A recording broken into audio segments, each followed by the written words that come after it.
Now, let's see what love is bringing toward you. Something extraordinary is unfolding in your life right now, and you might not even realize it yet. But the people around you are starting to notice the shift in your energy, the way opportunities are appearing, the way things that used to be hard are becoming easier. You're receiving something that most people spend their entire lives hoping for. Not because you're special in a way others aren't, not because you've been chosen by some cosmic lottery, but because you've been through something that prepared you for this in a way that can't be taught, only lived. Let me describe what's happening. You may have been through a season of loss, of stripping away, of everything that felt stable suddenly becoming uncertain, where you had to rebuild from nothing, where you questioned everything you thought you knew about yourself and your life. Some people experience this as devastation, like their world is ending, like they're being punished, like they did something to deserve the hardship. It might feel like you've been carrying more than your fair share of pain, like you've endured things that would have broken other people, like you've had to be stronger than anyone should have to be, and you're tired, so tired of being strong, so tired of rebuilding, so tired of showing up when everything in you wants to quit. But here's what you don't see yet. The hardship wasn't punishment, it was preparation. Let's pause here. This reflection invites you to consider, what have you survived that you thought would destroy you? Because survival isn't just making it through, it's making it through and still being able to love, still being able to hope, still being able to show up for life instead of just existing in it. You may have developed capacities you didn't have before, strength you didn't know you possessed, wisdom that only comes through walking through fire and coming out the other side. It's possible you're about to understand why you had to go through what you went through, not in a everything happens for a reason way that dismisses your pain, but in a way that shows you how the hardship built something in you that nothing else could have built. Um, some people get gifts they're not ready to receive. They get the relationship before they've healed enough to maintain it. They get the opportunity before they've developed the capacity to sustain it. They get the breakthrough before they've built the foundation to support it. You may have been one of those people in the past, got something good and immediately self-destructed, got what you wanted and didn't know how to keep it, had opportunities and squandered them because you weren't ready. But you're ready now, in a way you weren't before, in a way that only comes through the specific hardship you've endured. It can feel unfair. Like, why did you have to suffer to be ready for good things? Why couldn't the good things come first and skip the hard parts? Because that's not how growth works. You don't develop depth without pressure. You don't build strength without resistance. You don't gain wisdom without walking through things that require you to learn. This reflection invites you to consider, how have you become wiser through what you've endured? There's something specific about what this rare gift actually is. It's possible the gift is clarity. You can see through people and situations in a way you couldn't before. You're not fooled by performance. You're not swayed by potential. You see what is not what you wish it was. That clarity is rare because most people spend their whole lives seeing what they want to see, believing what they want to believe, ignoring red flags because acknowledging them would require hard choices. But you can't do that anymore. You've been hurt too deeply by ignoring your instincts. You've paid too high a price for seeing the best in people who showed you exactly who they were. Some people call this jaded, but it's not jaded. It's just not naive anymore. And there's a difference. You may attract different people now, people who don't need you to ignore their flaws, people who show up correctly from the start, people who match your clarity with their own honesty. Or the gift is boundaries. You finally understand that protecting your peace isn't selfish, that saying no isn't cruelty, that you don't owe anyone access to you just because they want it. This might be the rarest gift of all, because most people struggle their whole lives to set boundaries without guilt, to prioritize themselves without shame, to choose their well-being over other people's comfort. It can feel isolating at first, like your new boundaries are pushing people away, like you're being too much or too difficult or too something. But the people who leave when you set boundaries weren't respecting you when you didn't have them. They were just benefiting from your lack of them. This reflection invites you to consider what became possible when you finally learned to say no. Let me talk about why this is happening now. It's possible you've reached a tipping point where the accumulated pain of staying the same became greater than the fear of changing, where you finally got tired enough of your own patterns to actually break them. You couldn't have forced this earlier. You had to be ready. You had to hit your personal rock bottom. You had to exhaust every other option before you were willing to do the hard thing.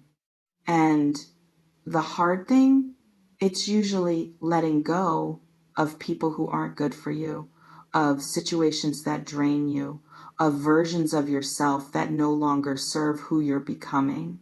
Some people never let go. They carry dead relationships like anchors. They stay in situations that kill them slowly. They choose familiar pain over uncertain healing. You may have been close to becoming one of those people, close to accepting that this is just how your life is, that you don't get the good things, that suffering is your baseline. But something in you refused to accept that. Some part of you knew you deserved more, even when you couldn't see how to get there, even when the path forward was completely unclear. That refusal to settle, that's what opened the door for the gift to arrive. It can feel like you're being rewarded for suffering, but it's not that. You're being rewarded for choosing growth over comfort, for choosing truth over familiar lies, for choosing yourself even when it meant disappointing others. This reflection invites you to consider, what did you finally choose for yourself that you'd been avoiding? There's something about love specifically that this gift transforms. It's possible you're about to experience love in a way you never have before. Not because you're meeting someone new, though you might, but because you're capable of receiving love differently now.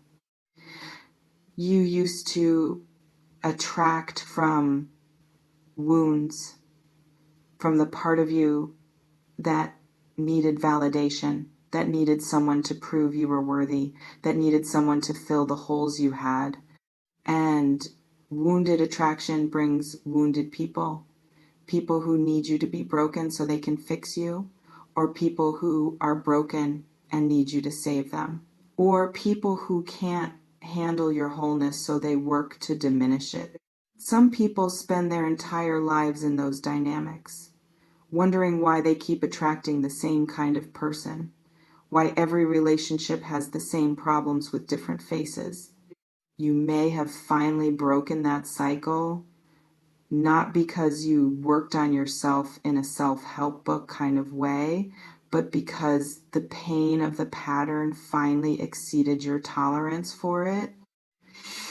And now you're ready for partnership instead of project, for someone who meets you as an equal instead of someone you have to save or someone who has to save you.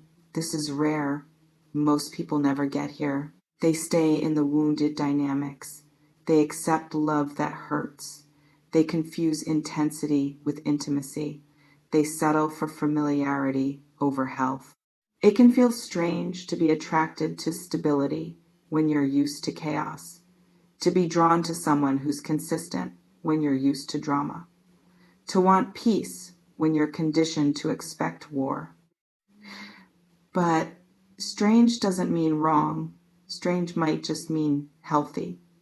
And healthy takes getting used to when you've been sick for so long you thought it was normal. This reflection invites you to consider what kind of love matches the healed version of you. Let me talk about what you might need to do to fully receive this gift. It's possible you need to stop waiting for the other shoe to drop. Stop expecting that good things come with catches. Stop preparing for disaster when things are going well. You need to practice receiving, which sounds easy, but it's not. Receiving requires vulnerability, requires believing you're worthy, requires letting your guard down when every experience has taught you to keep it up. Receiving means when someone shows up correctly, you don't immediately look for what's wrong with them.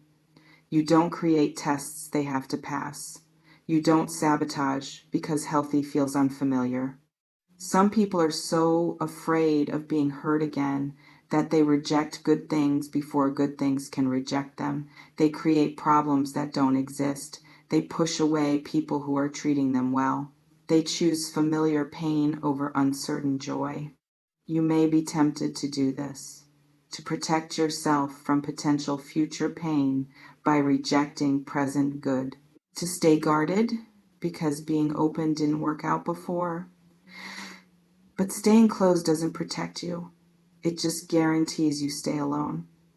It trades one kind of pain for another. And the pain of never trying is worse than the pain of trying and it not working. It can feel terrifying to be open after being hurt, like you're walking around with no skin, like everything can hurt you, like vulnerability is just inviting people to wound you again. But vulnerability with discernment isn't dangerous. It's powerful. It's being open with the right people, soft with those who've earned it, boundaried with those who haven't. This reflection invites you to consider, can you stay open without being naive? There's something about gratitude that matters here. It's possible the gift isn't complete until you acknowledge it, until you recognize what you've been given, until you stop taking for granted the capacity you've developed through hardship. You're not who you were 2 years ago. You're not who you were 6 months ago. You've evolved in ways that would have seemed impossible when you were in the middle of the pain. And that evolution, that's the gift. Not the external things that might come, not the relationship or the opportunity or the breakthrough. Those are just reflections of the internal gift. Some people chase external validation of their growth. They need someone to notice, to praise, to confirm that yes, you've changed, yes, you're different, yes, you're better.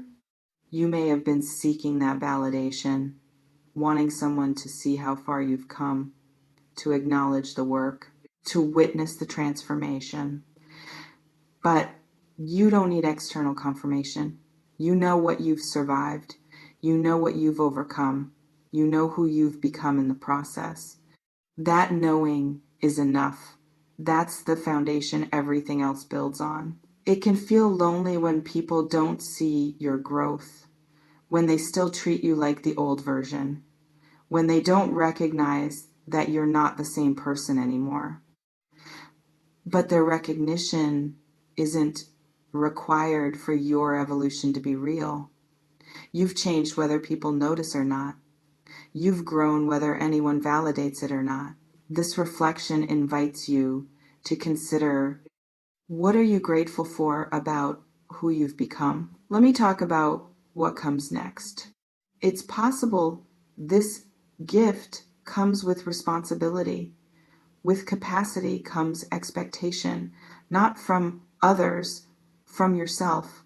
You can't unknow what you now know. You can't go back to accepting what you now understand isn't acceptable. You're being called to live at a higher standard, to maintain the boundaries you've built, to honor the wisdom you've gained, to not slip back into old patterns just because they're comfortable. This is the hard part. Growth is hard, but maintaining growth, that's harder, because the old patterns have grooves. They're familiar. They're easy to fall back into when you're tired or scared or lonely. Some people do all the work to heal and then immediately recreate the same dynamics because staying healed is harder than getting healed. You may be tempted to do this, to let the boundaries slip, to accept breadcrumbs again, to go back to people or situations you know aren't right for you. But you can't, not without betraying everything you've become, not without undoing the gift you've been given. It can feel exhausting to have to maintain standards, to have to keep choosing yourself, to have to keep saying no to what's easy but wrong and yes to what's hard but right. But that exhaustion is temporary, and the peace that comes from living in alignment, that's permanent. This reflection invites you to consider, what old pattern are you most tempted to fall back into? You remain in complete control of what you do with this gift. You can honor it, squander it, take it for granted, use it to build something beautiful. The power is yours. It always has been. You may notice reading this has brought up emotion, maybe recognition, maybe grief for what you had to go through to get here, maybe gratitude that you made it through it all. Whatever it is, honor it. Take what resonates, softly release the rest. Trust yourself. Before we close, I want to ask you something. What's the hardest thing you've survived that you didn't think you would? Drop it in the comments if you want to acknowledge it. And how has surviving that thing changed what you're capable of receiving now? You won't believe why this extremely rare gift is being given to you. Because the reason is written in everything you've survived, in every time you got back up, in every moment you chose yourself, in every boundary you set, in every person you released. The gift isn't random, it's earned, not through perfection, through persistence, through refusing to let pain make you bitter, through choosing growth even when staying small felt safer. Not eventually, right now. Trust yourself with this. Trust that you're